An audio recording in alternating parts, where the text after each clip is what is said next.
Welcome back. This podcast explores the wisdom of generosity, from ancient to modern, and the beautiful space where generosity occurs during small-town capital campaigns. If you like this podcast, please rate or review it in your favorite podcast app. We are continuing to explore how generosity is deeply embedded into what it means to be human, and how that impacts capital campaigns using insights from a book recently released by my friend and colleague Cherian Koshy. You can purchase his book using the link in the show notes. This week, we are looking at volunteering as it relates to capital campaigns. So I'm reading from Neurogiving, The Science of Donor Decision-Making by Cherian Koshy, published in 2025.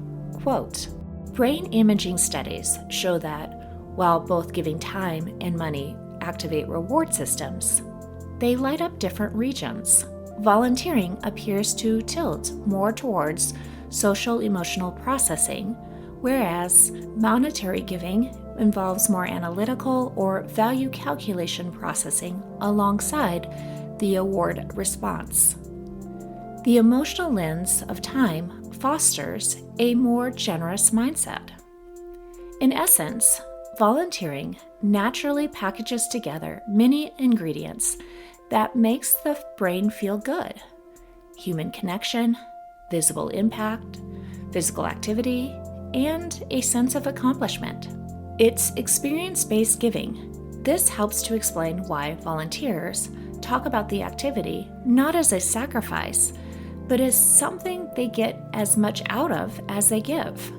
Volunteering can satisfy psychological needs, the need to belong to a community, to see one's value in action, or to develop skills and purpose.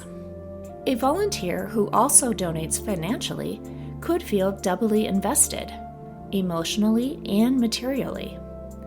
Research on donor behavior reflects this crossover. Involvement in one mode of giving often predicts increased involvement in the other.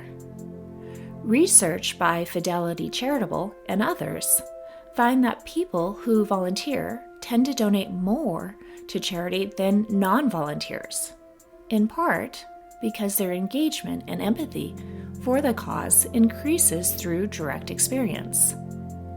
By designing volunteer tasks that are meaningful, social, and show progress, we essentially create a positive neurochemical experience for the volunteer, which leads in turn to sustained engagement and word of mouth to bring others. Neuroscience thus affirms an old piece of wisdom: people will keep doing something that makes them feel good. Unquote. When I am discussing with the executive director the number of campaign volunteers that will be needed for a capital campaign, I often hear two concerns.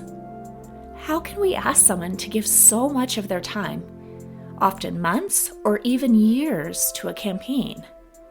And secondly, how can we ask them to donate financially as well?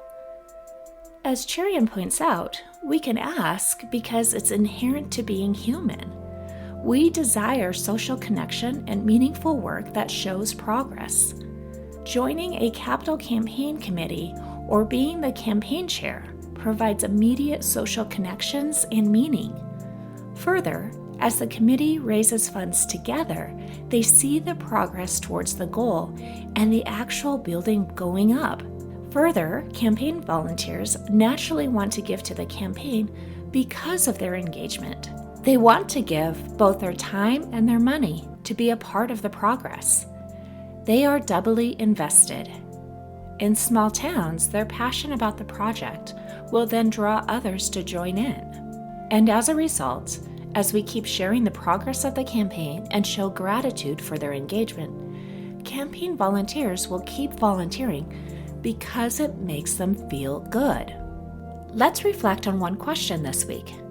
How will you show gratitude to your campaign volunteers?